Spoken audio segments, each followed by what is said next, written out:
Okay, welcome to chapter 69. If you're using this one, we're on page 82.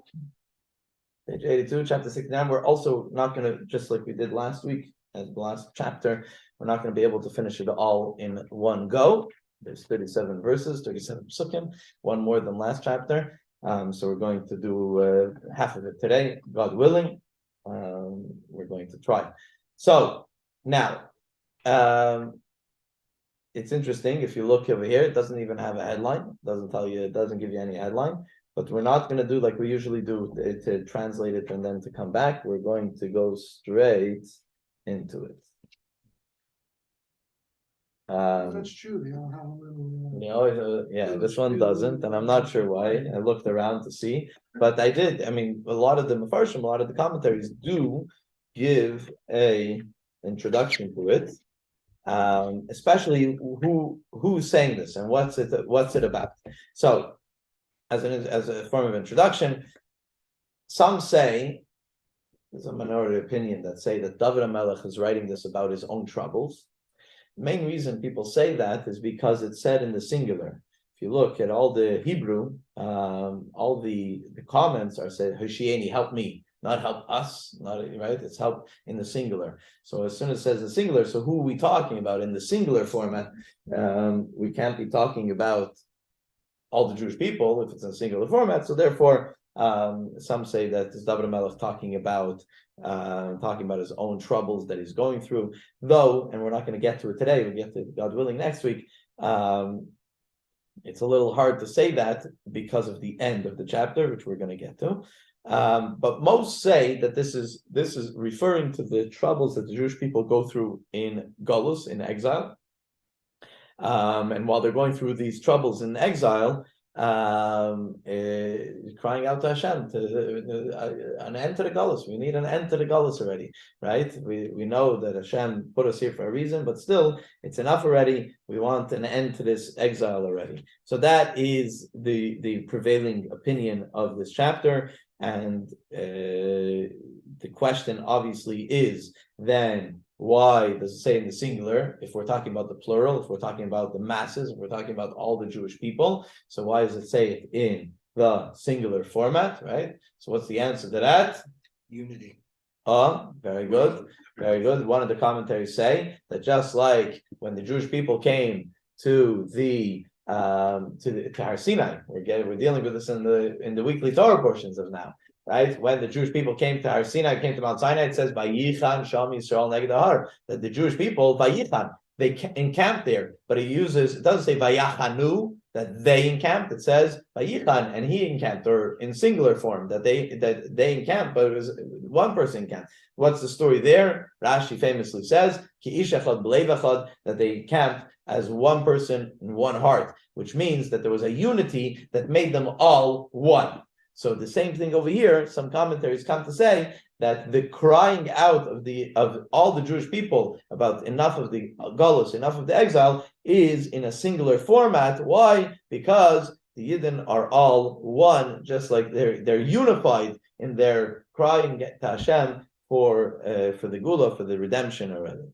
That's one way of learning it. So thank you, Saul. The other way of learning it, the other commentary that they bring up, they say that even though we are a collective in exile, we're also individuals in exile. And my tzara in exile is not your tzara in exile. My suffering in exile is not your suffering in exile. There could be overlap, there could be similarities, but everybody suffers in their own way, so to speak, right? And we all suffer. Whether we recognize it or not. Some of us recognize it, some of us don't, but still, we all suffer. Now, my suffering, I cry out about my suffering, not about the general suffering in exile. I cry out for a gula. So that's another way to look at it. It lacks the beauty of unity when we talk about the Jewish people working together, praying together in order to all go out of exile. So it lacks that unity.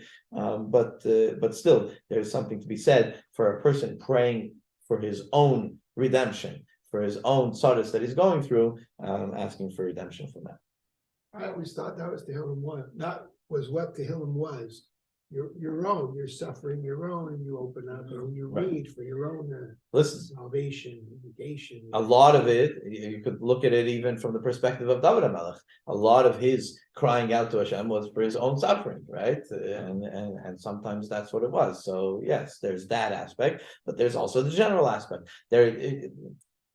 Exile has both aspects to it, right? It has the aspect of the general and it has the aspect of the particular, right? And the two experiences are very different types of experiences, right? The general Jewish experience in exile is one experience, and the general experience of an individual in exile is a different experience. So that is so there's both aspects to it. It's not limited to one or another. There's both aspects to it. The Al-Sheikh actually mentions that it's representing the exiles. He goes in and he brings into the different verses. Not going to bring it up every time, but the Al-Sheikh mentions that it refers and it mentions, if you're going to see it, there's descriptions of sufferings, and it comes in groups of 4. So it represents the 4 exiles of the Jewish people, the 4 different exiles until we're in the final exile. We're waiting for Mashiach. So it better represents those 4 exiles. So the Al-Sheikh mentions that, not just that it represents the crying out of the Jew stuck in exile, but also each one individual. 4 exiles? Yeah. Goes Mitzrayim. Oh, okay, all right. What are you talking about? That's the first and main one. And besides what we're going through, that's the so right. Counting, and then after the destruction of first temple, second temple, and this, and what we're in now. Yeah. Yeah.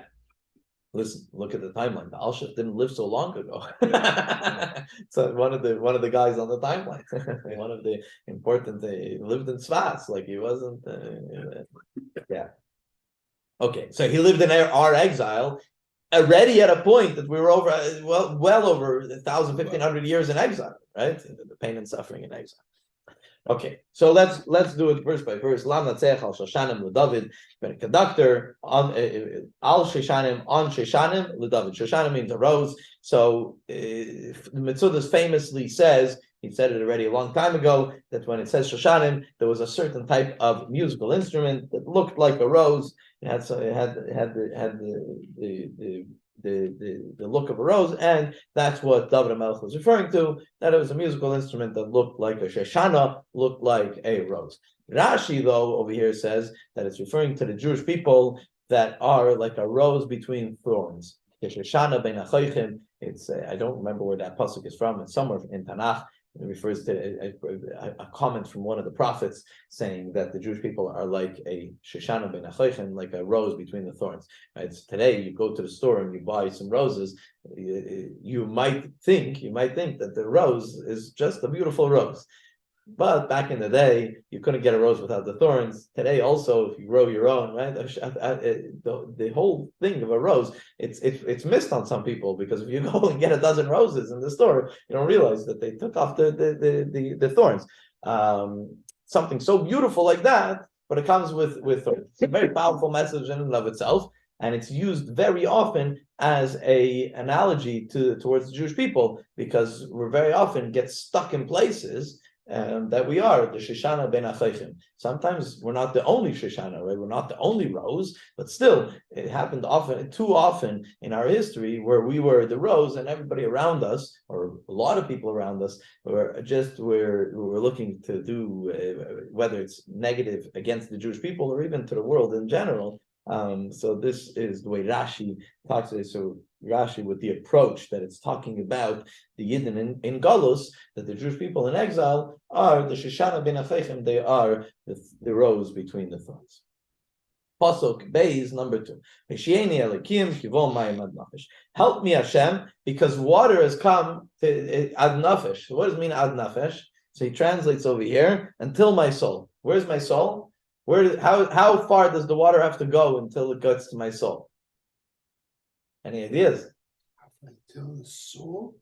It says, read it. Help me, deliver me, God, for water has reached until my soul. What does that mean? Well, but I would think you want the waters to reach your soul. No, I don't think so. Well, obviously not, but I hear what you're saying. you have a good point that theoretically we would want. It depends what obviously, and you're going to see throughout this chapter. This is an analogy, right? It's not literal. We're not because water and soul. What Torah is compared to water, right? And obviously that's not what we're talking about over here, right? And for a mix of water and soul, something spiritual and something physical ain't gonna happen, right? At least in the world that we live in. Maybe in some spiritual realm it doesn't happen, but in our world it's not gonna happen. So obviously it's an analogy. So what's the analogy? Well, I would read it, the flood waters have reached my soul. Okay, that's the next pasuk already. The next pasuk starts giving the analogy a lot more color, that it's much more serious, right? Good. So Rashi says that the water is referring to the nations of the world. The nations of the world are they're out to kill me, right? We're talking about in a tough exile situation, right? Think about whether it's the exile of Egypt, whether it's the exile in Babylonia, where the nations of the world exiled the Jewish people, and then they came until my soul, meaning they wanted to kill. I got to a place where it almost killed me, right? Meaning, it's a form of prayer. The cry out to Hashem over here is enough. I don't know if I can last another day. That's the extreme that it's trying to bring out. The water's not be drowning. It's obviously it's obviously something not kosher here. It's obviously something. So Rashi says it's referring to the nations of the world, right? So this tries to be graphic about the water. So he says, "Where's this? That it's talking about the water getting up to the neck." Think about Nachshon ben Aminadav. Famously, when he went into the water, it split when it got to his neck. Because if you go much further than that, you're dead, right? You can't. You're not going to survive. Pasuk Gimel, pasuk number 3. So Tavati b'vein metzula vein mamad. So number 1, I sunk in, and it's muddy. Meaning that there's nothing to stand on. But he mentions it from the positive and from the negative. First of all, it's muddy depths, but number 2, there's no foothold, right? That's the two sides of it. And comment to the deep waters, and Shibailis is the current, right? That there's a current and it's pulling me and sweeping me away. So again, this analogy now from Pasuk 2 to Pasuk 3, it's giving it a lot more color of what's going on over here. But it's giving a lot more details. By the way, remember I mentioned at the beginning that the Alshich says that it's referring to the 4 different exiles. So he delineates each one of these statements that each one is referring, and he gives examples of why it's referring to different exiles, which we're not going to go into. I just wanted you to understand that there's other ideas over here as well. So Rashi says that a simple level, that the nations of the world are after me, and it's overcoming me like a person that gets into the muddy depths and the currents that push a person and they can't survive. You get stuck in a, what do they call it when you get stuck in a current? There's certain current that there's different types of things that could be very, very dangerous, right? The Metzudas mentions about that ein mamod, that there's no place to put down your feet. There's no solid ground.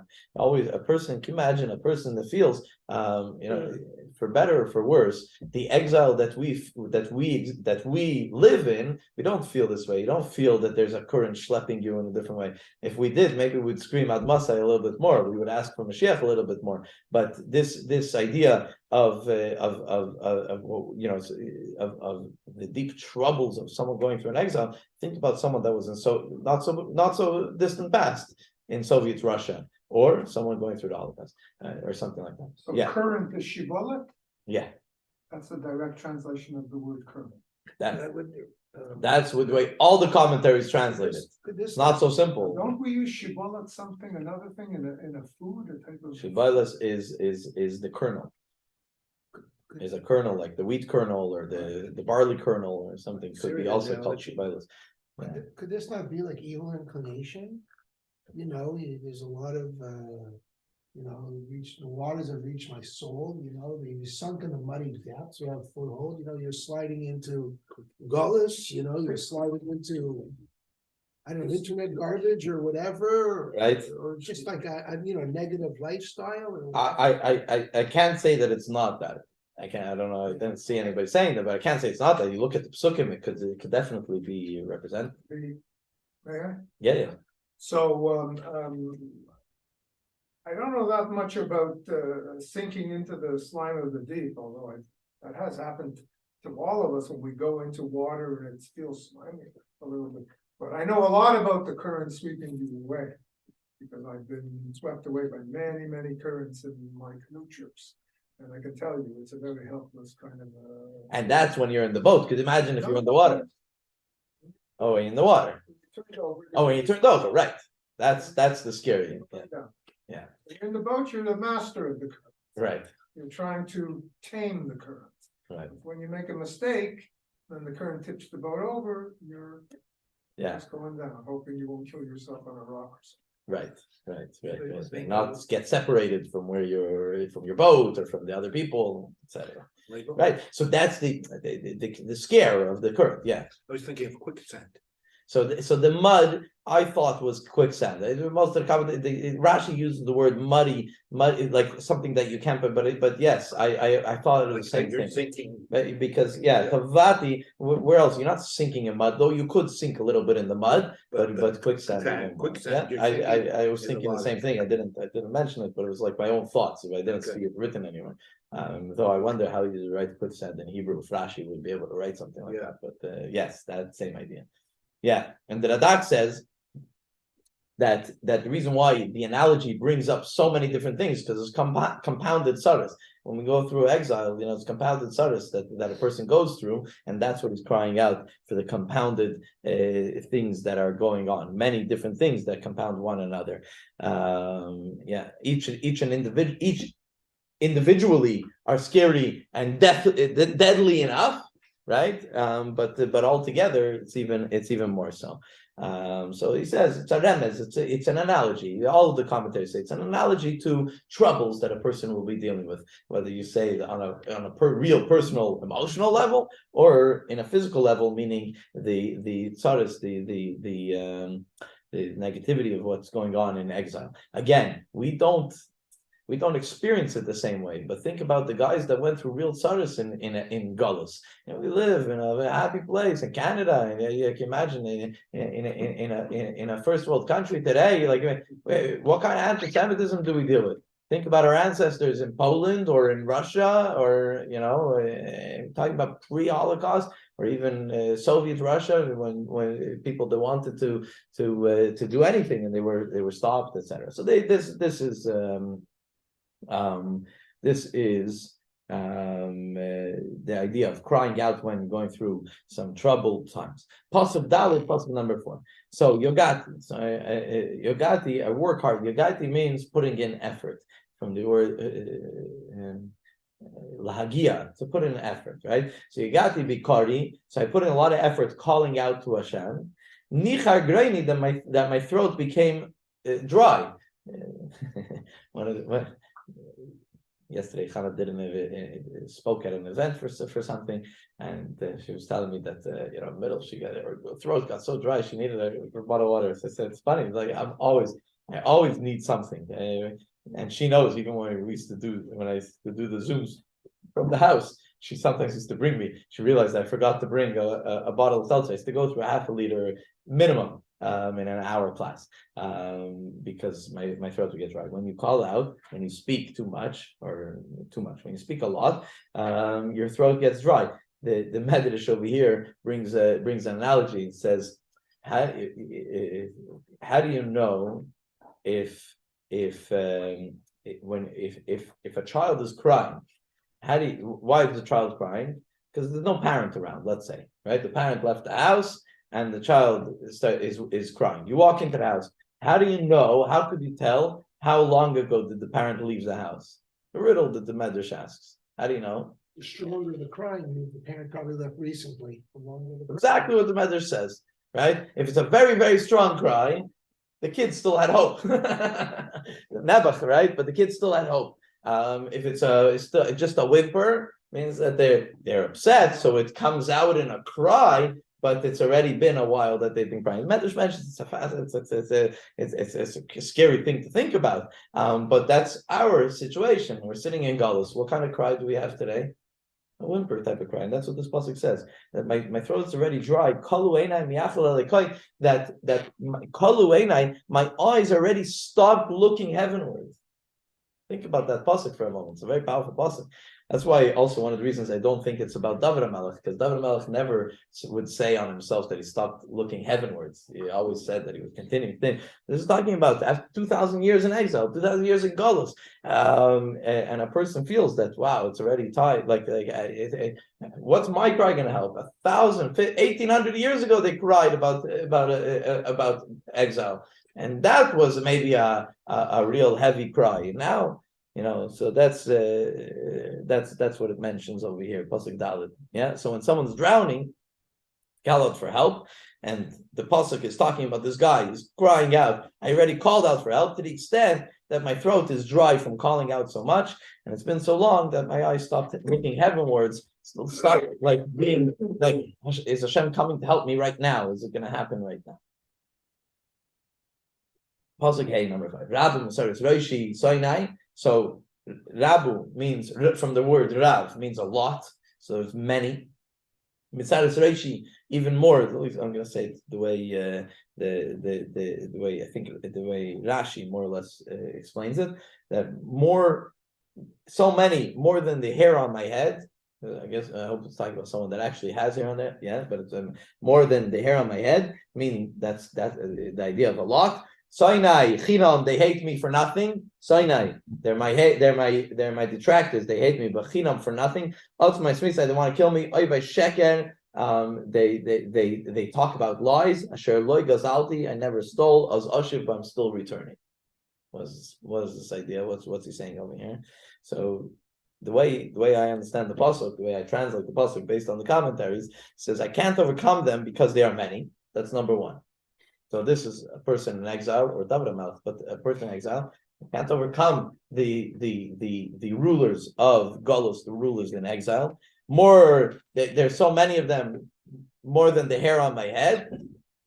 They hate me for no reason, right? Over sheker, sorry, they hate me for nothing. There's no reason for their hatred. Think about it. Throughout the generations, why they hate the Jews? Why in exile? Why they hate the Jews? There's never a legitimate reason. Anti-Semitism. For some, that's a legitimate reason, but there's never a legitimate reason, right? There's never a legitimate reason. There are individuals that maybe did something that a person could say, I don't like that person, but say on a general level for the Jewish people, right? So it's for nothing. Then he says about Otzmas Misai, they're stronger than me, and they say lies. So they say lies, and therefore, even something I haven't stolen, I return. What's the idea? That they would come and they say, you owe us something, you have to pay us back for something. This idea that he has to that the person feels that he has to return. Rashi puts it like this: they hate me because I'm not running with their lies. If you look at the pasuk, it's a little bit poetic, so you have to put it in with the poetry. So Oyvai Sheker, they hate me. Why? Because I'm not going together with their lies. They have lies, they have untruths, and they want me to go along with it, and I'm not going along with it, and that's why they hate me. That's what Rashi says. And Rashi also ends off that Oz Oshiv, I bribe them to as if I've stolen something from them, and I give them back that which I've stolen, meaning a bribe. I give them money to get off my back. And this is something that throughout exiles has been the story of the Jewish people. The stolen that I have to return, that's really our lots. We're always accused. Yeah. I mean, just look at modern day Israel, right? We stole the land from the Arabs, we have to return it. Right. We're the ones who always have to make the amends. We're the ones who are always getting beaten up, and we're the ones that have to make the amends in order to have peace, in order to Right. continue. Yeah. There's a nice translation that I have for Asher lo gazalti as Ashiv. They ask it like a question: must I restore what I have not robbed? It's a beautiful interpretation. Asher lo gazalti, I didn't steal anything. Return what I didn't steal. Yeah, good, very good. Yeah. Meaning, there's so much. It's not just. They require what they require of me. Right. It's not justice. Why do I have to pay back what I never took? Right.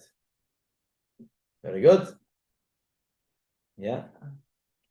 Okay, next pasuk 6, pasuk vav. Elikiyim ata yadaita livalti. So Hashem, first of all, you know of my avel, my iniquities, my transgressions, or something like that. And my wrongdoings and things that I am responsible for are not hidden from you. Okay, so what's he saying? Why is this Jew, David HaMelech, or why is this Jew in exile turning around to Hashem all of a sudden and talking about his wrongdoings or his problems, right? So one way to learn it is that they are, or the way Philip said, I've never stolen, I have to repay, right? So I've never done something wrong. Hashem, you know that. So the next pasuk comes to Hashem, you know that, right? They don't know that. They're stuck in their lives. But Hashem, that nothing is hidden from you. You know that I didn't do anything wrong. So that's one way to look at it. The Yavetz over here on this pasuk, he says that what the Jew is saying, Hashem, what comes from you, I'll accept. What comes from you, fine, because you know what I deserve and what I don't deserve. What comes from you, I'll accept. But what comes from what others are doing against me, that I'm crying out to Hashem. The lies, right, from the previous pasuk, the sheker, the the ones who hate me for nothing, the lies, that's what I have a problem. That's two ways to learn pasuk. What about a third way? Go ahead. That you know my follies and my wrongs are not hidden from you. That this is the reason why we're in exile. Because of my follies. And you know what my follies are. Okay, but so put us in exile. But it's already enough. Right. Yes, but you have put us there right because of my follies. Yeah, good. Right, but enough is enough. Yeah, I'm Good. not saying that, Okay. but I'm just saying. Yeah, I can take that. Pasuk Zayin, pasuk number 7. So Al Yevoishu Bi Kevecha Hashem Elokim Tzevaka is Al Yikomu Bi Mevachshecha Elokei Yisrael. So pasuk 7, I asked for quick salvation, right? That they shouldn't that David HaMelech or Jewish people are asking for quick salvation, so that the people that look up to this person who's praying, right, whether it's the Jew in exile or David HaMelech, when people that look up to this person, that those people shouldn't be shamed or disgraced. And there's going to be a theme here in this kapitel. We're going to see in a few more places soon, that David HaMelech, and we've seen it earlier also. We even say it on Rosh Hashanah Yom Kippur in the Avinu Malkenos. Say L'manchim Leila Me'aneinu, right? What does it mean? Hashem, do for your own sake if you're not going to do for our sake. Meaning, in some situations, say Hashem, do it for you. Why? So here it gives a reason. If people look up, let's say, put it in the perspective of David HaMelech. People look up to David HaMelech and they say Hashem's not helping him. What if Hashem's not helping him? What's it going to be for me? Right? So do it so that way others are not shamed and disgraced. And that's the way most of the commentaries learn pasuk 7. Could it also be saying, listen, don't let these Jewish people suffer because I did something that was not good. You know what I mean? Like I did it. Don't. So it shouldn't be a general punishment, right? Yeah. Okay. Yeah. Rashi says similarly that for people that look up, that say, for people that say, look at what happens to someone who puts their trust in Hashem, for that sake, make sure that that people that put their trust in you, that you take care of them. So that's pasuk Zayin, pasuk 7. Sort of like Moses when he said. Right. What's going to happen if the nations of the world are going to think of us? Yeah. It's a path. It's an approach in Judaism that we use on a regular basis. Pasuk Ches, pasuk Gimel. Here he takes it to the next step. Pasuk 8, he says, because all the humiliation that we endured throughout exile, all the humiliation, what's the humiliation? He continues, disgrace covers my face, meaning that the nations of the world laugh at me, the nations of the world look down at me. So the pasuk is basically saying, forgive my transgressions and take us out of exile. Forgive whatever. Yes, do I have problems? Am I perfect? No. Hashem, as we said in pasuk 6, you know my iniquities. You know that I'm not perfect. But we forgive that. Why? Because we already suffered from that. We didn't give up. One of the most fascinating things that in cases where people would have easily gotten out of suffering by just giving up their Judaism, saying, I have nothing. Right? If just said that I have no part in the God of the Jews, you would have been okay in certain areas, right? Whether it's whether it's Soviet Russia, recent history, older history, people could have just given up on Jews and Judaism, and everything would have been okay. So, but because of your sake, for your sake, I've borne humiliation. That's Pasuk 8. I've suffered in Golos because I've committed to Torah and mitzvahs. Because even with all these things going around, I've committed myself to the study of Torah, to doing mitzvahs, and I would have had an easier time. So based on that, Hashem, forgive me for my transgressions and take us out of exile, take us out of Golos. Pasuk test, pasuk number 9. Muzar Yisil Echai. I was a stranger to my brother, and Nochri Livnei Imi, an alien to my mother's sons. Who's this referring to? So a whole bunch of the commentaries say that the brother is referring to Ishmael, so to the Arabs who also tormented us throughout exiles, right? So I was a stranger to my brother, meaning to Ishmael, and to my mother's son, which is referring to Esav, also Galus Edom, the Edomites, who all come from Esav. Also, we suffered in the hands of Edom. Maybe modern day Christianity is descendants of Edom, and that's so even within the family, what has happened now. There is another commentary that it's important to mention that because when I read the pasuk, that was my knee-jerk reaction, that it's talking about closer family members, not such far family members like the Muslims and the Christians, but the closer family members, meaning within the Jewish people. And then I saw that the Sforno Taka writes that. The Sforno writes that it's referring to the Sadducees and the Hellenists, meaning Taka, my brother that went astray and tried to schlep me with them, right? The ones that went with the Sadducees, which they went against the rabbis, they went against the sages, which we'll talk about more in the JLI course. We'll talk about when we talk about Gemara, the importance of the Torah Shabal Peh, meaning the oral tradition, versus the written Torah, the written tradition, which is Tanakh. And the differences between them, and which the Sadducees believed in Tanakh, but not anything else, right? And that was a rift that was created between the Jewish people. So that's between brothers. That's what the Sforno says that, and also the Hellenists, or in modern day we would call it the Enlightenment. Enlightenment that created tremendous trouble for Jews in Europe. We're talking about 100 years ago, not so long ago.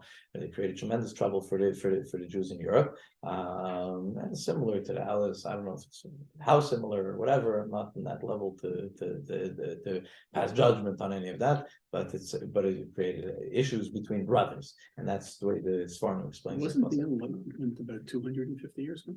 It's about in times of the Alter Rebbe started, so 250 1850s.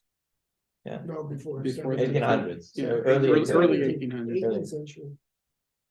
Germany. Yeah. Jews. Not only in Germany, but it like creeped into every community. Every community got like infected, so to speak, by the Enlightenment. And young people got drawn to it and went to the big cities because of the Enlightenment, etc. Right? And that was a rift between brothers. So that's the way this farm. You're right. I'm terrible with my timeline. I'm hoping that JLI course will teach me the timeline better. So that's pasuk test. Pasuk yud. Kikinas base chalosni, that the envy of your house. What's the envy of your house? What's the envy of your house? So Rashi says that the nation of the world saw that the love that Hashem gave to the Jewish people. Where did that come through? It came through the Beis Hamikdash, came through the temple, and that's what they had envy from that. And Mitzuda continues on that thought, and he says, therefore, they wanted to devour me, they wanted to destroy me. And the Radak says that it's talking about a post-destruction world, meaning during exile, that I'm jealous. It's talking about the envy that the Jew has in exile, looking at the Temple Mount and saying, "Where's the Beis Hamikdash? I wish there was a Beis Hamikdash there now." And like I'm not on the inside looking at the Beis Hamikdash. I'm on the outside looking at what was. That's a beautiful. Yeah, the Kikinas You based can visualize, you can visualize it. right. Yeah. Well, every time we go to the Kotel, we feel that way, right? We're standing on the outside. We wish we were on the inside. Yeah, Wish there was something on the inside. exactly. Yeah, it's true, because if there was, we wouldn't be there on a regular basis. Maybe for Pesach, we'd go and bring the current Pesach, but on a regular basis, a Jew didn't go to the basement. It was very complicated. You had to be 100% pure. You had to, unless you were a kohen and you had your time. And the pasuk ends off the cherpes nafla, the cherpes cherpecha nafla, their humiliation, their negative comments, because the nations of the world, they laugh at us. What do we? You're God's chosen people. What's the story? He chose you, and he forgot you. What's the story over there? So that's that we take that humiliation from the nations of the world. It's also part of that pasuk. Pasuk Yud Aleph. We're on page 83. Pasuk Yud Aleph, number 11. Ve'evke, cry out, Batzoi, my fast, nafshi, my soul, Vatila, Charav, Isli, and it's also a humiliation. It continues the theme of humiliation, because what he's trying to say is that when I fast, when I cry, why am I doing this? Because it allowed the Galus, we're crying out to Hashem that we enough of this Galus, enough of this exile. What happens? The enemies look at you and start laughing. The visual that I had when I was thinking about this pasuk is of a Nazi soldier laughing at the Jew. Meaning the truth is, who's here today and who's not, right? So who got the last laugh, so to speak? I mean, listen, we need Mashiach really to get the last laugh, but still, it's a very powerful, it's a deeply emotional thing to watch, right? That where's your God now? Right? I mean, look at the pasuk. So the enemies laugh and say, "Where's your God? You're crying out. Does he hear you? Where is he? Etc." That's pasuk 11. Pasuk Yud Beis, pasuk 12. On the next level, it's not only fasting, it's not only crying, but also I put on sackcloth. Who put on sackcloth? Who do you remember put on sackcloth? Don't you put that on when you're mourning? Yeah, but who did it for some troubled times, for being in Galus, being in exile? Mordechai famously, right? When there was a terrible decree, what did he do? He put on sackcloth, right? And he put ashes on his head. That's the original way of mourning. Today we don't do it so much on Tisha B'Av. We have a custom of taking an egg and dipping it into ashes because it represents that idea. But back in the day, that was the form of mourning. Put on sackcloth and put ashes on your head. So putting on sackcloth and vahilam lamashal, and I become an example for them to use as humiliation. Right, the person who's going to put on sackcloth. Why? Because he's crying out to Hashem. How long are we going to have to still sit in this exile? What do I become to them? I become to them an example of who to laugh at when they want to say, "Oh, and Yankel, the guy who was there with the sackcloth, he still thinks that God is going to take him out of exile." That kind of laughing, and that's pasuk 12, pasuk Yud Beis, pasuk Yud Gimel, pasuk 13. So this is talking about the people that sit at the gates of the city. They speak about me, and then those who drink, the drunk, and they sing in their drunkenness. So the Alshich says that the Alshich brings down that it's the way of the goyim of the time, that they would sit at the gates of the city, they sit and have their discussion where they talk about everybody. Yeah. They still do it. The gates of the city. Now it's in the bar. Now it's in the bar. Yeah, they talk about everybody and everything. We're going to get to that in a moment. So he's complaining that they would sit and talk about me. They sit and they talk about me, and drink and sing in their drunken songs about me. So the Alshich explains this passage. So again, it's about. I hate to draw this analogy, but the rise of Nazism was the beer hall putsch and all that stuff. You know what I mean? It was all done in their pubs, their beer halls and whatever Right. else, you know, and go in and drink and Oh, to go. so yeah. So, okay. So now pasuk Yudalit, pasuk 14. Let's get away from the goy.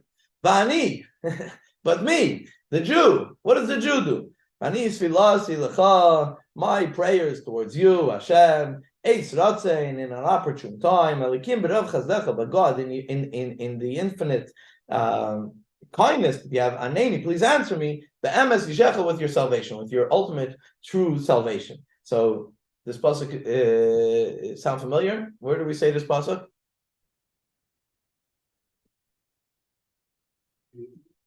Va'ani tefilati lecha Hashem eit ratzon Elokim berav chazdecha aneni be'emet yishecha. In my siddur it's twice, once every day and once only on Shabbos. Where do we say that? So in Matovu. Okay. Matovu in the beginning, before beginning. So Matovu Alecha Yaakov Shnei Zerizel and Ibrahim Chazacha, so it's in there. And on Shabbos Mincha, Ani Tefilati, right? They sing it from that tikkun now, right? When they open the ark, right? Yeah, the Chazan sings this. And by the Sfardim, the Chazan says it twice, and it's repeated after the Chazan both times, right? But before Vayi ben Sarah, we say Vani Sefilasi, we say this verse. So it's brought down why we say it on Shabbos. Anyways, Medrash says that David HaMelech is saying in front of Hashem, and he says, "Look at your nation on their holy days, on their special days. What do? They go to Shul and daven. What do they do? What do we do on our special Jewish days? As opposed to other nations, what do they do on their special days? Party.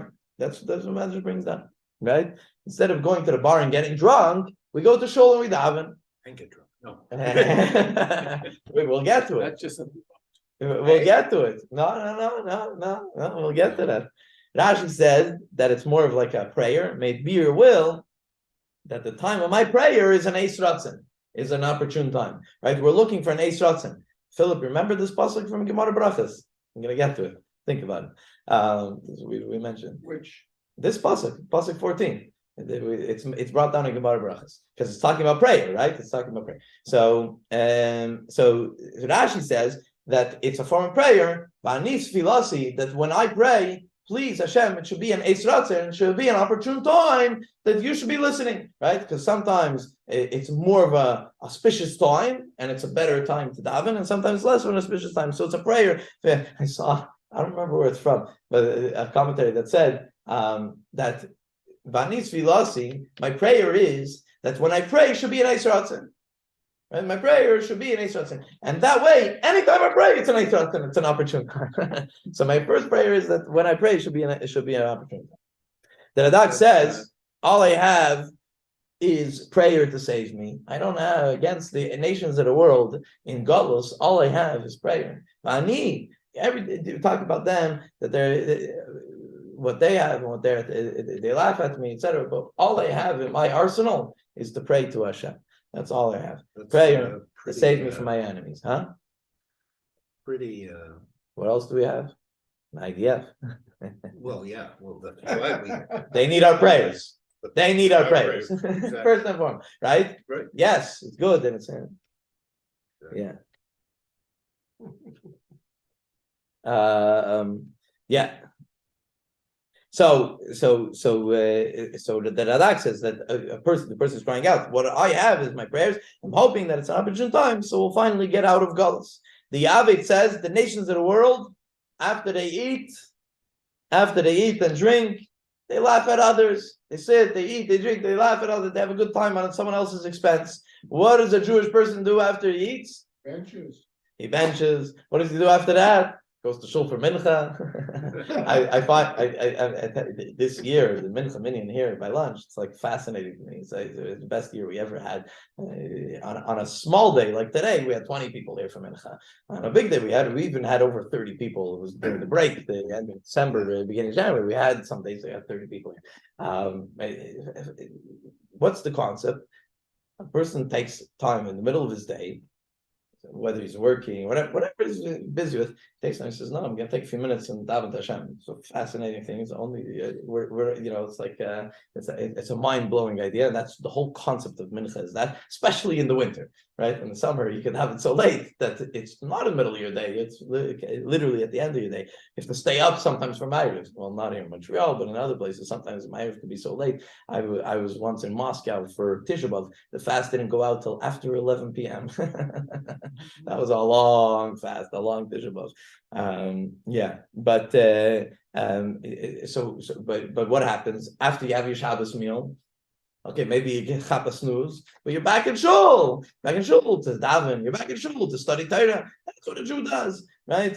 After that's the Avitz mentioned. Avud Raham, he takes it to the next level, and he says that's why. Remember, I said we say this pasuk when we open the ark by Mincha on Shabbos. So the Avud Raham says that's why we say this pasuk Mincha on Shabbos, because that's like the height of it. We're celebrating today. How are we going to celebrate? Of course, we're going to celebrate with friends and family, with a good Shabbos meal, with a l'chaim, etc., right? But what do we do afterwards? Go back to shul. That's the power of the Jew. But just to mention also the Gemara, so Gemara Brachas brings down this pasuk and it says, "Vanis filasi l'cha Hashem etzratzin," that my prayer Hashem should be in an opportune time. The Gemara Brachas says, when is an Eis Ratzin though? The Gemara Bracha says, when is an Eis Ratzin? When's the opportune time? We need to know, right? If I'm praying for something, I should know when's a good time, when's an opportune time. What does the Gemara answer? Davening with a minyan. When there's a bunch of Jews getting together and davening together, that is an Eis Ratzin. This the Gemara doesn't mention. What's the thought process behind this? My Torah, I heard it. It's not my Torah. I've heard it from other places. But what's the thought? Why a minyan? Why a minyan? I could daven in my house. I could do the same prayer in my house. Maybe I could even have more kavanah. Maybe I could even focus on it better in my house. So why a minyan? What's so special? What's so important about a minyan? So it's brought down that when a person davens on his own, so then his tefillah, as good as it is, or whatever it is, and it's good, it goes up on high, but it's packaged. Here's Yankel's tefillah, and it comes. But when it comes to the prayer of a community, it comes packaged as a community prayer. So if I'm not so and my tefillah gets up there and it gets blocked a little bit on the way because I could be better and therefore my tefillah only rises to a certain level, but the tefillah of a community, it's not about the individual. It's a community prayer, and that community prayer soars to great heights. And that's one of the ideas of davening with a minyan, because I don't want to be judged on myself. I'd rather be judged with all of you guys. Really, no, it's a very powerful thing. Really, I don't know about that. I do know that. And I do know. You don't know, but I do know. I'm telling you, and it's a very powerful thing. Very powerful thing. Davening with a minyan. Some people are able to daven with a minyan every day. Some people are able to daven with a minyan once a week. Some people are only able to daven with a minyan once a month or once a year. But that time when you daven with a minyan, that's an Eis Ratzin. You should recognize that's an Eis Ratzin. That's an opportune time. It's a very special time, and that's what's brought down in the Gemara. We learned it together in Gemara. Pasuk Tesvav, Pasuk 15, and the rest of the verses. We're going to do another 4 verses now, but they're short because they're basically referencing back to the analogy that we gave in the beginning of the chapter. We gave the analogy in the beginning of the chapter of someone drowning in their troubles, and their tzaddus, and their galus, and their exile. And here is in a form of prayer to save me from that. So Pasuk Tesvav, save me from that muddy bed of the sea, of the ocean, so that I don't drown, and save me from my enemies and from the water, from the depths of the waters. Right? So, It's a repeat. Exactly, it repeats. Not the same word, but right. First it's the same water, ideas. Then it's the water, then it's the current. So the way I understand it is that in the beginning it's more stating the facts, and here it's more of the tefillah, because it's really continuation. The Radak right away over here says that these are words. The Pasuk 14 says, "Ba'ani tefillasi," and I pray to you. Right. So here, what is the prayer that I pray to you? Is save me from the waters, etc. Right.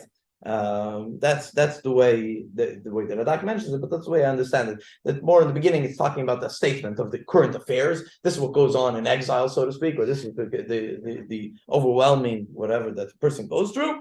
But here it's the prayer to It's Hashem. true. It's true. When you look at it, it's exactly that. In the beginning, he states facts. I'm sinking. I'm getting carried away by the current. Yeah. I'm almost drowning. Even with almost without the on, it's as Here, it's there is all- a situation of drowning. There's a situation of Here- currents. Hashem saved me from sinking. Yeah. Hashem saved me from drowning. Yeah. Hashem saved me from, Pasuk Tes Zayin 16. So Al Tishtefeni, I shouldn't drown in the current. Al Tivleni Mitzula. Yeah, and that the deep I shouldn't get swallowed in the deep. Al Teter Lai Ber Pia. And here mentions something doesn't mention in the beginning of the pasuk that if I'm stuck in a pit, it shouldn't be closed. The pit shouldn't close. So the Radak says that the pit is referring to the actual galus, not to the tsaris in galus. Being in exile is like being in a pit. And the Meiri mentions that he's asking that it shouldn't, that someone could get stuck in a pit, but if the pit gets covered, then he can't get out. So at least if I'm stuck in a pit, let me try to climb my way out, and that's the way he's explaining this passage. Huh? How's about that it's an analogy to Joseph in the beginning of the exile? Joking? Yeah.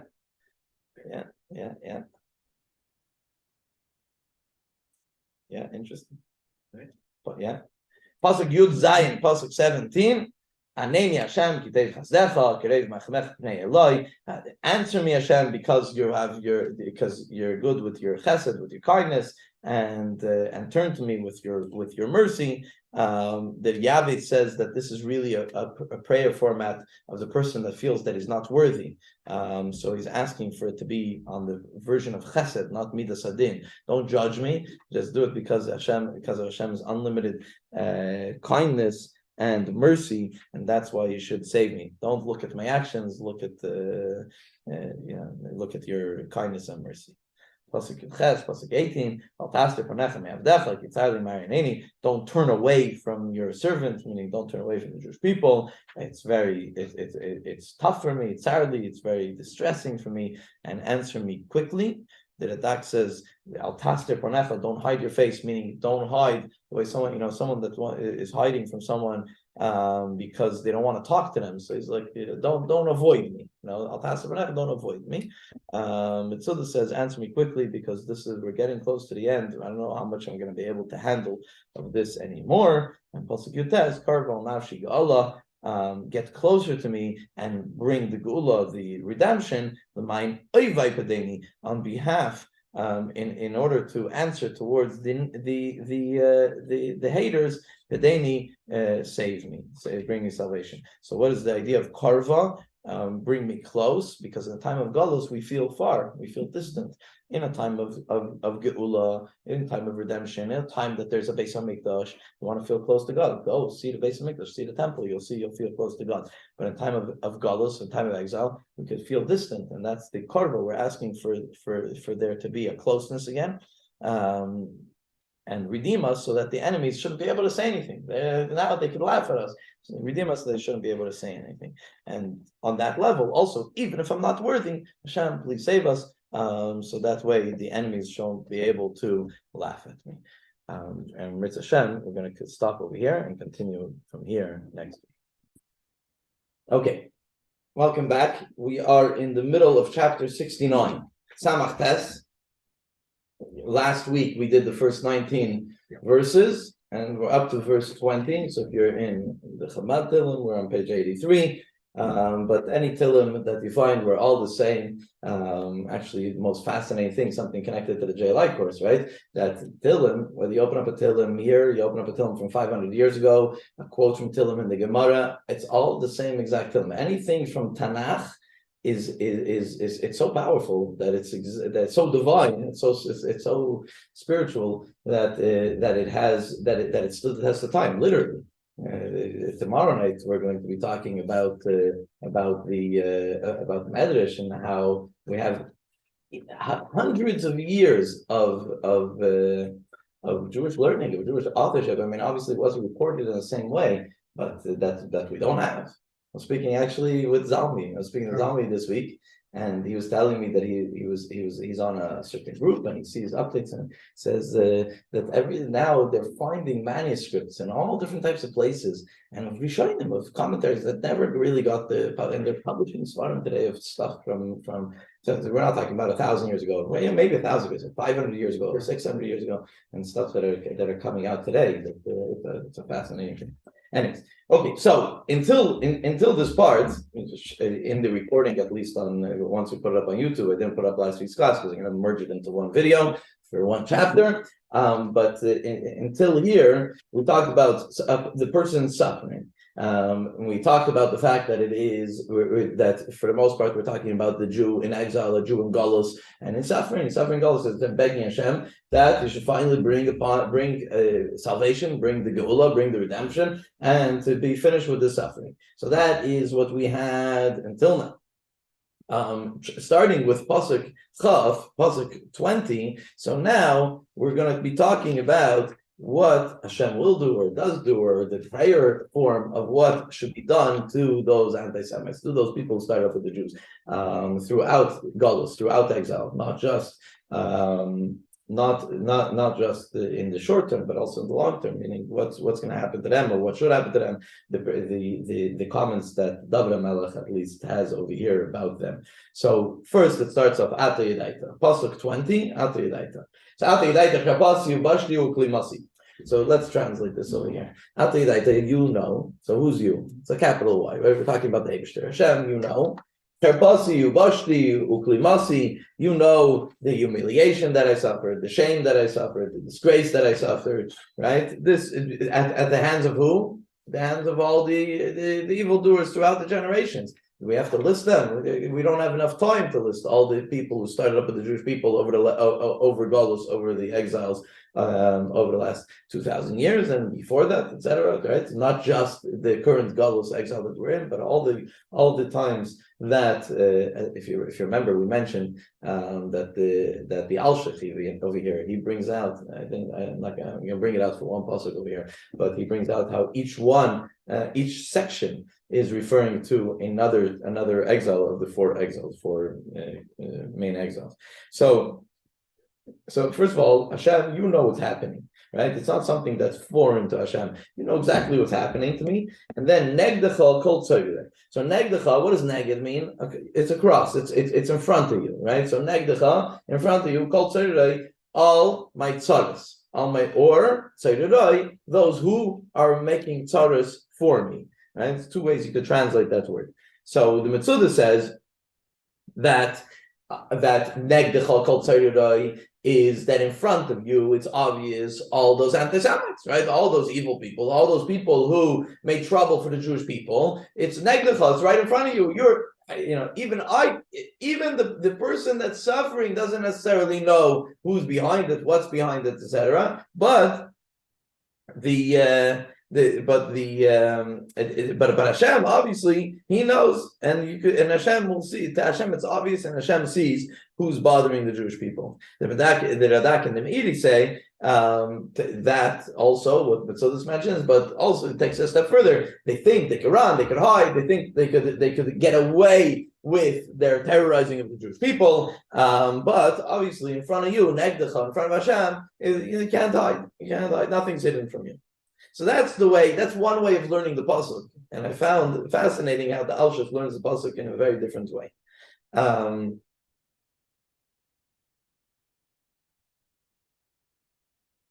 What's the first part of the pasuk say? First part of the pasuk talks about the suffering of the person, the humiliation, right? What does it say? The humiliation, the shame, and the disgrace. Humiliation, that's what I suffer. What is David HaMelech saying over here according to the Alshich? Read the pasuk again. After you like, Cherpasi, the humiliation, Bashti, the embarrassment, Klimasi, the disgrace. You think it's against me? You think it's against the Jew? Negdecha! So did I beat my oppressors? You think they're against me? You think they have an issue with me? They're against Hashem. These are evil. These are, and it's fascinating if you could go through history that always they had a comment about Hashem. They had a comment about the fact that we believe in God, etc., etc. One after another, all in different ways. But the anti-Semite, yes, he has a problem with the Jew, but ultimately, what's David Amal saying here? Nagdecha. Really, the problem is with you. The problem is that we believe in you, that our hope and our faith and our trust is in who? Is in Hashem. That's their problem. That's what that's fascinating. And the comment that if I want to hurt you, I hurt your loved ones, right? So like a statement that why the anti-Semitic coming? They can't hurt Hashem. So what do? They go after his people. That's what I'm saying. It put the whole capital into perspective. This pasuk and the way the Alshich learns it. That they're not when they're coming here, they're not coming here to fight the Jew. When an anti-Semite, when a goy Russia, when an evil person comes and he wants to fight with the Jew, because it's an affront to Hashem, not to the Jewish people. Yes, the Jewish people by extension only. So that's pasuk 20, pasuk 21. So this humiliation, cherpa, shavra libi, it shatters my heart. And it makes me weak. And I look for comfort. I look for comfort, and there is none. And I'm also looking for someone to console me, to be menachem me, to console me. And I don't find. So that's the simple shot. That it's such a tough time, right? That it destroys the person. It's interesting. In the JLI class tomorrow, we're going to talk about Medrash. So I'm going to bring up a Medrash over here. Psikta de Rebbe Lezer. Psikta de Rav Kana. Psikta de Rav Kana. So Rav Kana was a Talmudic sage, right? And he wrote something called Psikta, statements from Rav Kana. And he brings a story there, and he says that this pasuk is connected with the story in Tanakh, in the Moadim and the Moabites and the Ammonites, right? So when they went into the Holy of Holies and took the Kruvim, they ran around with the Kruvim and they say the Jewish people are laughing at us. The Jewish people are laughing at us that we serve idols. Look what they serve. And rang around the Kruvim. What's the Kruvim, right? It was the face of a baby or something, right? Depending on which opinion. But it was a fixture. It was. And it said, they laugh at us that we're serving idols. Look at what they serve. And this is and Psikta Rav Kana brings this pasuk Chabalev, to explain it, that this is the brokenheartedness of the Jew, that in Golus, look what happens, right? That they laugh at us, they laugh at Hashem, they laugh at our way of serving Hashem, etc., etc. I mentioned that the Alshich learns all of this in a format of the four different Galusin. So he says this pasuk is talking about Mordechai and Esther. That they were weakened by the fasting, the 3 days of fasting, right? What does Esther tell Mordechai? You should fast for 3 days, 3 nights, right? So this is the weakness that they're talking about, and not only that the salvation didn't come right away. It wasn't so simple. So can you imagine that you tell the Jewish people, Esther tells the Jewish people, you should fast on my behalf, and then what's Geshen? Nothing, right? It didn't work. How embarrassing, what's the humiliation? Of course, ultimately it always works out, but still, they felt humiliated, they're brokenhearted. So the Alshich says that it's connected to the story of Mordechai and Esther. That's pasuk 21. Pasuk Chav Beis, pasuk 22. They put gall into my food, so what's that? That's like sour or something bitter. Bad, bitter, right? Bitter into the food.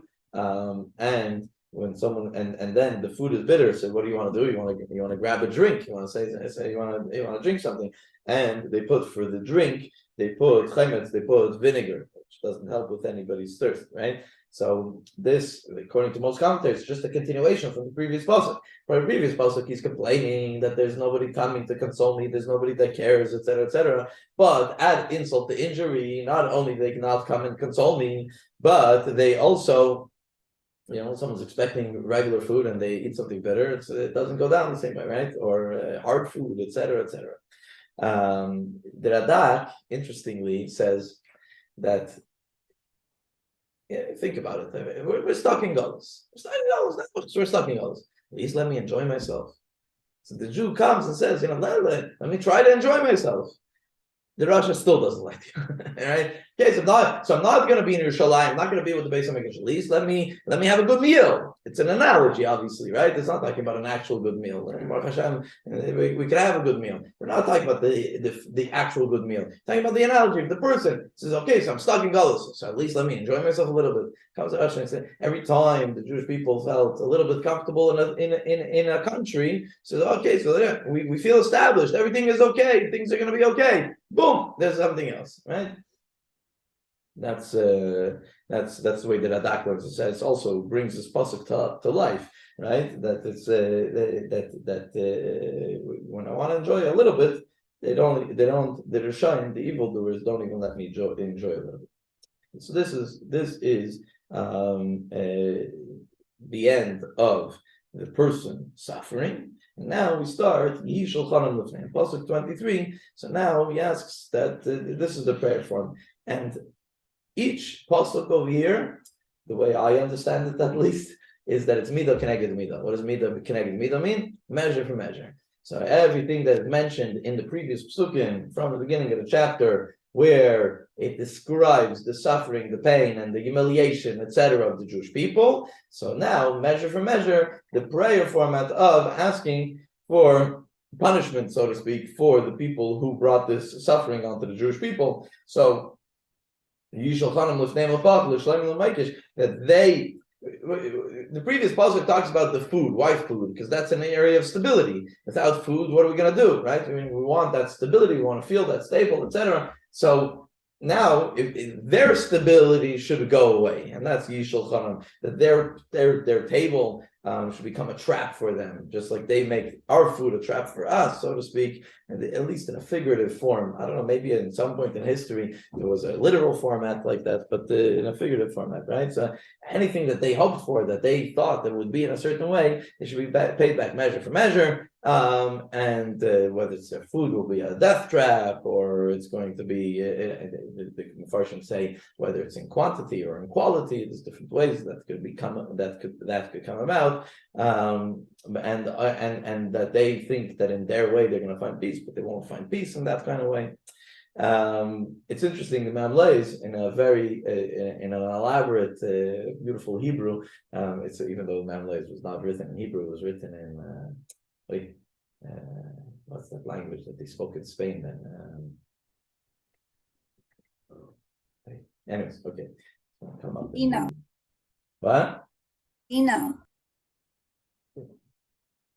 I didn't hear, something came up that it didn't. Ladino, right? That's what you were saying, right? I heard the end of it. I'm trying to remember what the beginning. Yeah, Ladino. That's what the Mamleis was originally written in Ladino, and then today you could get it in Hebrew. I have actually copies of Mamleis on Tehillim in English as well. It's called the Torah Anthology or something like that. I have trouble though preparing a class, learning in English. It's a hard thing for me. But sometimes I come across something in Mamleis and the Hebrew, I can't figure out what that word means.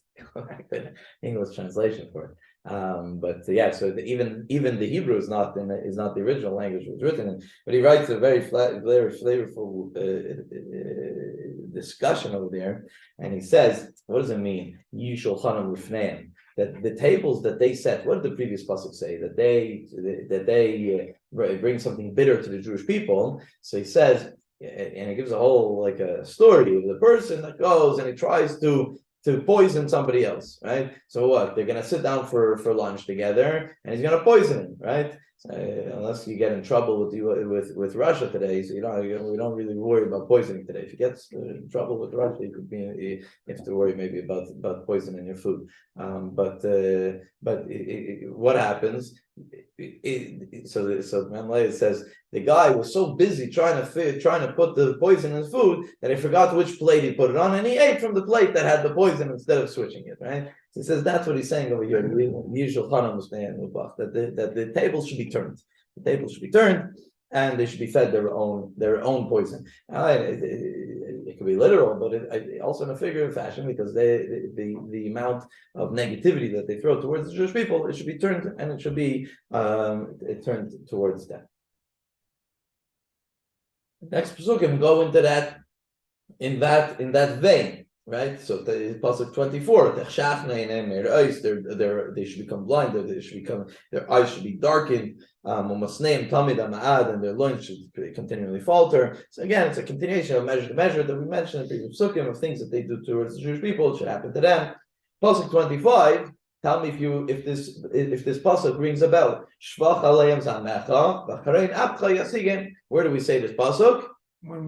When we open the door for Eliyahu. So what do we say when we open the door for Eliyahu?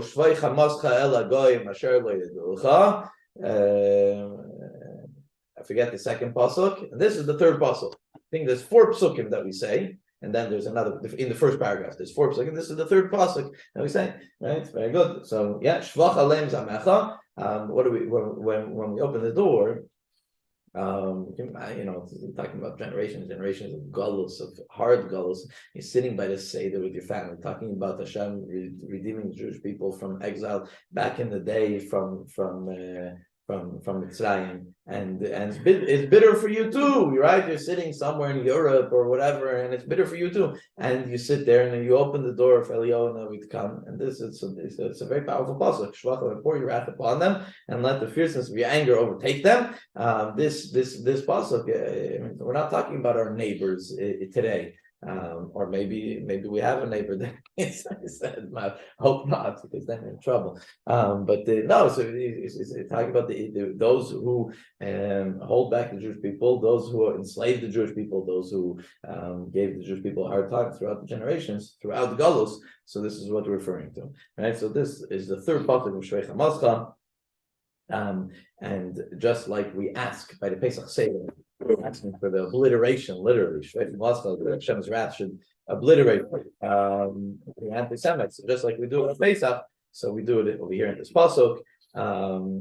It's again measure for measure, because they poured their wrath onto the Jewish people. Hashem should pour His wrath onto them.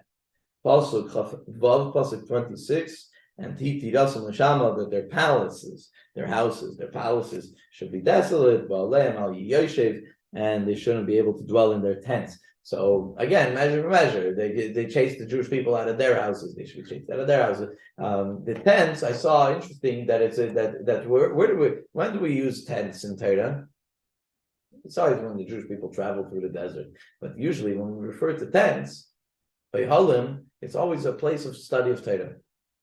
So some commentators mention that they chased the Jewish people out of their study halls also. So this is what it's referring to. So it could be both things, but that the tents, famously we say by Yaakov, right? Esau was an outdoorsy type of man, and he would hunt animals. And Yaakov Ishtam, he sat in tents. It wasn't just a tent manufacturer and sat in tents. He obviously means that he sat and studied Torah. And interesting also, so the commentators talk about neshama, that it should be desolate. Not only it should be destroyed, but it should be in a situation that that nobody should be able to live there. The ruins, nobody should be able to live there. What's the measure for measure? So measure for measure, I mentioned on the simple shot, is that they chased the Jewish people out of their homes throughout generations of exile. The Al-Sheikh though says that it's referring to chasing the Yidden or destroying our palace. What's our palace? The Beis HaMikdash. Right, so that's what it's referring to, the destruction of Beis HaMikdash. So that's the Midah Keneged Midah, the measure for measure that it is talking about over here. Pasuk Kovzan 27.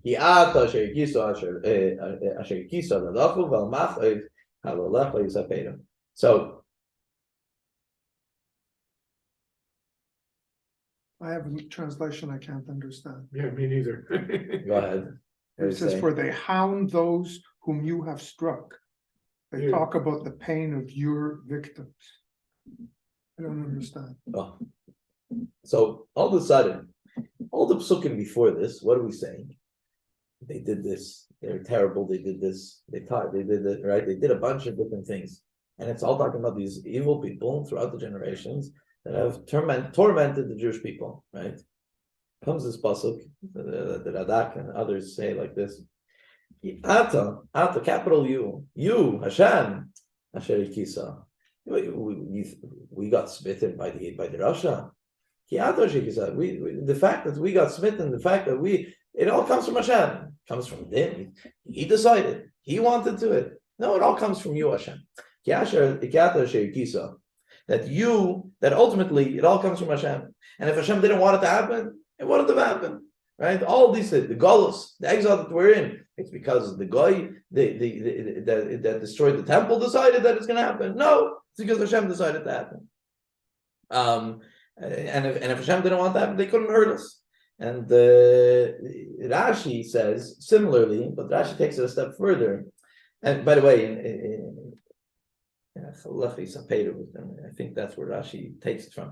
That yes, okay, Hashem wanted it, and that's why it happens. But the problem with them is that they took it too far. So this is actually a theme for the next two psukim, at least maybe the third pasuk as well. That some of the commentaries bring up over here. That of course, yeah, Hashem wanted destruction of the Beis Hamikdash, and that's why the Goal, and Hashem expected that the Goal should happen. But they have to enjoy it too. You know what I mean? But like, this is not nice. This is an accusation against Hashem. They, our enemies, hound those that you have struck. That means us. right. Yeah. And Well, it's a they talked continuation. about You're the gonna see pain them. of your victims. Yeah. That's us. Right. How could you do that? How How could you could say you not such a do thing? that? How could you say such a How thing? could you not do that? How could you In not say such a thing? Chumash, when something like that comes up, it's they change it on purpose. They make the opposite. I forgot what it's called. They make it. They don't write the negatives straight. That's right. What They do you write mean? the Moshe, opposite. we just had it in the parish of the week. We talked about it. Moshe Rabbeinu says, "La Maria Islam Hazem." Tells Hashem straight. Why it became worse for the Jewish people because of you, capital why, right? So okay, it's different words. It's a different, and it's not Moshe Rabbeinu. And it's not only that, It's not- and it's a big deal that he said that. oh, We take what do you call it? what do you mean? According to some, that's why they didn't go there to Yeah. Israel. And also why Hashem was angry with him. You gave a whole drasha on that. He didn't ask the question correctly at all. He did it in a chutzpahdik way. It's interesting because there is a balance of that, right? On the one hand, we have to ask, we have to demand from Hashem. The Rebbe used to say this all the time. We have to Hashem. How long? Yeah, it all comes from you, Hashem. But so what? Genug is genug, right? We have to scream out Ad Masai until when? The Rebbe also, some people used to after the Holocaust. There were some rabbis that came out with different statements. The Holocaust happened because of this, or because they were fiercely against those kinds of statements. But also, when something would happen, and the Rebbe would scream out and against towards Hashem. How is it possible? And the Rebbe once blurted out, "As it stood when it hurts, you cry." This is even Hashem expects that from us, but you're taking one pasuk for itself. There's a process of these psukim, right? And ultimately, you're going to see that let's take it one step at a time. But ultimately, you're going to see how yes, they're crying out to Hashem. But when things are when the salvation will come, that's when we're going to realize why we went through what we went through. When you're going through it and it's tough and it's hard, yeah. So we cry out to Hashem. It's too hard, etc. And we're looking forward, and Mashiach comes. Can you imagine? We were talking before about the pain and suffering. How some people, I had a conversation recently with somebody how he was going through something, and he sat down in shul next to somebody else, and the guy opened up about a crazy death in the family, and he looks at me. He says, and I'm complaining.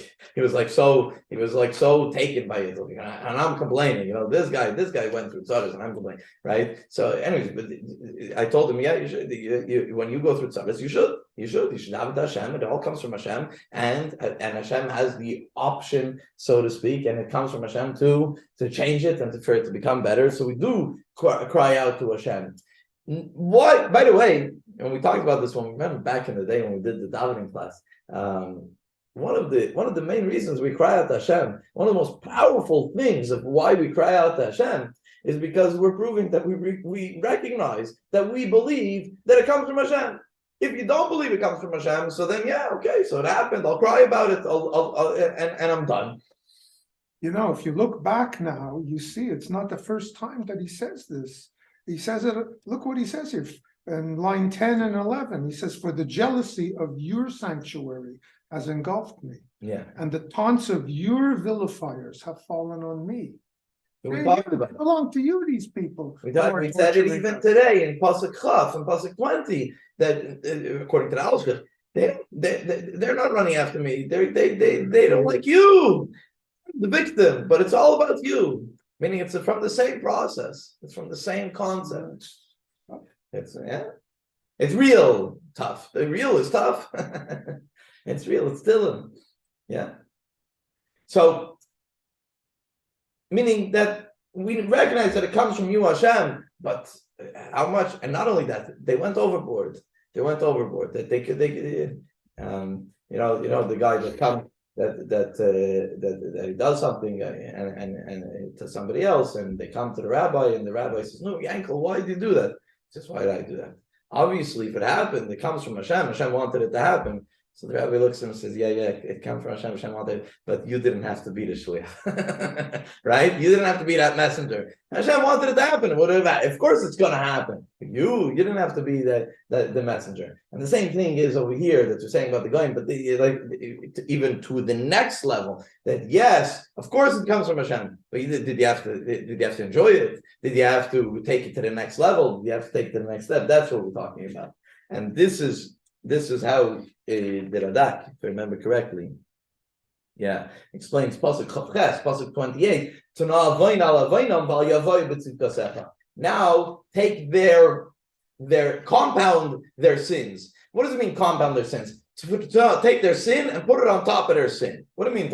We're talking about that they were terrible to the Jewish people. Okay, so that's their sin. What's their sin on top of the sin? So they say, that they enjoyed it. Or they took it too far, right? So sin number one, transgression number one is that they did something against the Jewish people. But that comes from Hashem. Maybe they can't be held liable for it.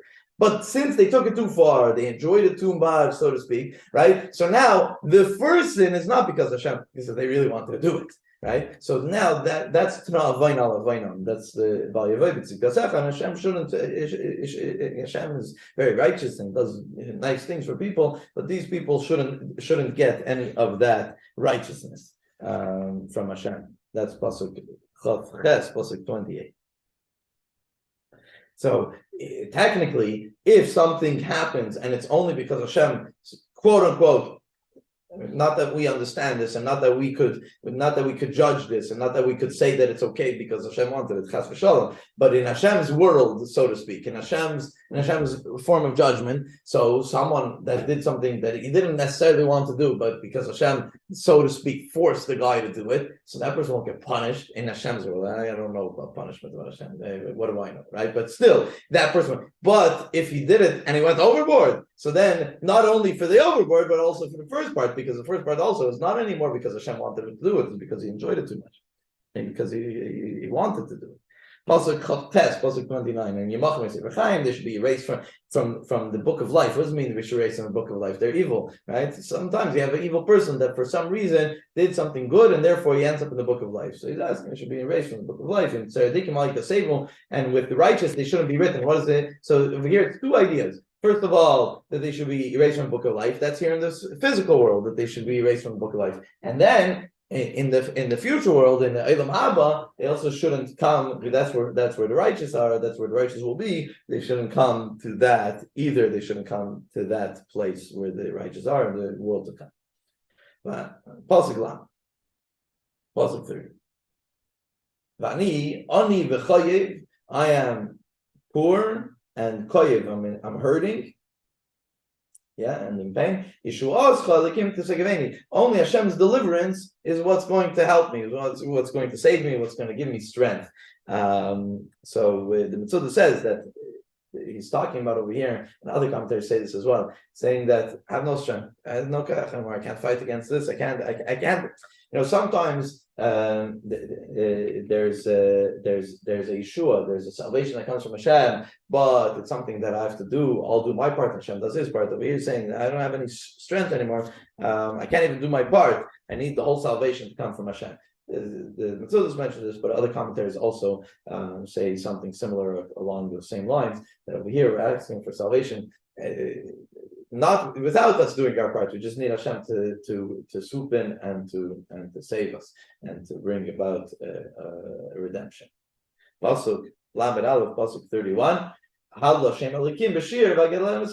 when all this happens, what am I going to do? I'm going to praise Hashem. From the word Hallel, I'm going to praise Hashem with song. And I'll also bring Taida. What's Taida? Taida means thanks. So it's talking about a carbon Taida, about a Thanksgiving offering, right? So obviously, as the commentators say, it's talking about when Mashiach comes after the Galus. Once we leave Galus, we'll praise Hashem and bring this sacrifice in the Holy Temple. Pasuk Lamed Beis, Pasuk 32. Sitav Lashem Yishar Par Makrin Makris.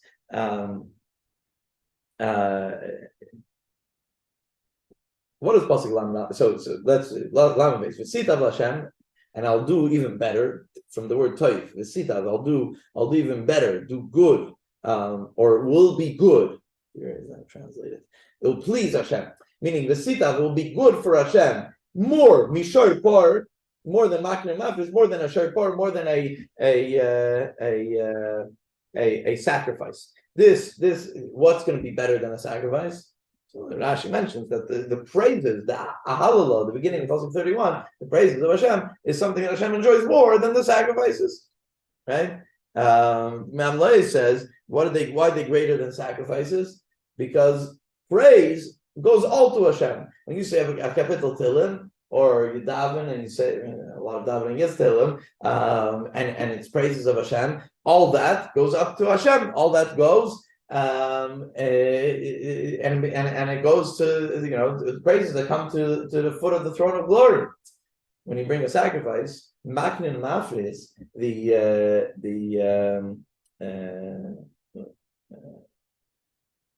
the horns and the hooves, they don't get burnt up on the altar. So not the whole sacrifice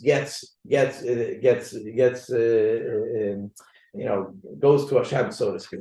Namlai said that's it. So praises or saying Tehillim is greater than even a sacrifice. Even in the physical manner, we could see it. Of course, in a spiritual manner, it's like that as well. Alshach takes it to talk about the other Rishon brought a sacrifices that Hashem that Hashem will, that when Mashiach comes, we're going to praise Hashem not for something, not to atone for a sin, etc., which usually a sacrifice is an atonement for a sin, and therefore the praises are higher on a higher level than the sacrifice, even though there is sacrifices that are not right, but still the Alshach says referring to other Rishon when he brought sacrifices to atone for sin. Pasuk 33, so the humble ones will see and they'll rejoice, and those who seek out Hashem, they'll Yiddish, the word ibergeleft. Ibergeleft, you can't translate some of these words, and you can't translate them into English. Ibergeleft means that it will enliven the person, renew the life force in the person, right? And that's the way the Mitzvah explains is that when Mashiach comes, when the end of exile, when the end of Galus, so the humble ones and those who seek out Hashem will see, and they will bring a new life force into them. Pasuk Lamdal, Pasuk 34, Kishemeya Levyanim. Pasuk 34, Kishemeya Levyanim. What are they going to see? What are they going to be Ibergeleft? Never. We're talking about people. We just said that in Pasuk 30 we said, I'm poor and in pain and I have no strength left in me. Right? All of a sudden, we're talking about dancing and singing. How? What's going to happen? What happened? So we said that the humble ones saw, and it brought them joy, right? It brought them simcha. And those who seek out Hashem, it brought a new life force into their heart. They're broken heartedness. Now they brought a new life force into their heart. Why? So that's what Pasuk Lamed Dalet says. And this is the important part. Because you might think when you look in the Golus and you see what's going on, you see that Hashem is not listening. Hashem doesn't hear the cries of Evyonim, of the poor, of the needy. We're not talking about physically, or we're talking about everything, physically, spiritually. Those who need help from Hashem. When Mashiach comes, when the Golus is over, we're going to realize that Hashem does listen. And he didn't ignore his prisoners. What is his prisoners? Those who are in prison, so to speak, in Golus, right? That's what it's referring to. So that's why I told you that you have to keep in mind that even though a few psukim earlier it sounds like a harsh criticism, so to speak, of Hashem, well, how does the capital end? That no, on the contrary, yes, it's a harsh reality that we're living through now, but we know that when Mashiach comes, we're going to recognize that it all comes from Hashem, and that Hashem wasn't abandoning us, even though it might have felt that way a little bit. It never abandoned us, and it was always there for us, etc., etc. And it was just waiting for that right moment when it's the right time that Mashiach will come. And then Yalu Shamayim Varetz will praise him. Shamayim Varetz. What does it mean? Shamayim Varetz. So the Dak says that it's an analogy over here. They're going to praise him from heaven to earth, from the vast, from all the way to the heavens, all the way to the depth of the sea. So the happiness will spread all over the world. And that's what's Pasuk 35. And I hope some of you have listened to the niggin that we sent out in the email today. This is the last two psukim, whether the niggin or the song of Mordechai and David, both very, very different types of tunes, but both on these very powerful ending verses that speak for themselves almost. I mean, for the most part, the truth is very, very few commentaries on the last two psukim, because it's very straightforward. Ki Elikim, for Hashem, Yeshia Tzion will bring salvation to Tzion. What's Tzion? What's Tzion? What's Zion when we say Tzion? Yerushalayim. Hashem will bring salvation. Tzion is another name for Yerushalayim. Hashem will bring salvation to Tzion, to Yerushalayim. The Yivna Ara Yehuda, and it'll rebuild the cities of Yehuda. What's Yehuda? Today, how do you say Yehuda in English? Judea. Judea is Yehuda. That's where all the Jews lived in the time of the whole Tanakh. It's all in Judea and Samaria. Yehuda and Shem. Anyways, the quote unquote disputed territories. This is Jewish territories. This was always Jewish territory. Always was. And Mitzvah Hashem will always will be. So Hashem will bring salvation to Tzion and rebuild the cities of Yehuda. Yashvu Sham, Yeshua, and they'll sit and inherit and possess it. So what's he saying over here? So first of all, the commentators say that even though he's mentioning Yehuda is only a section of Eretz Yisrael. It's not the whole Eretz Yisrael. So there's two mefarshim.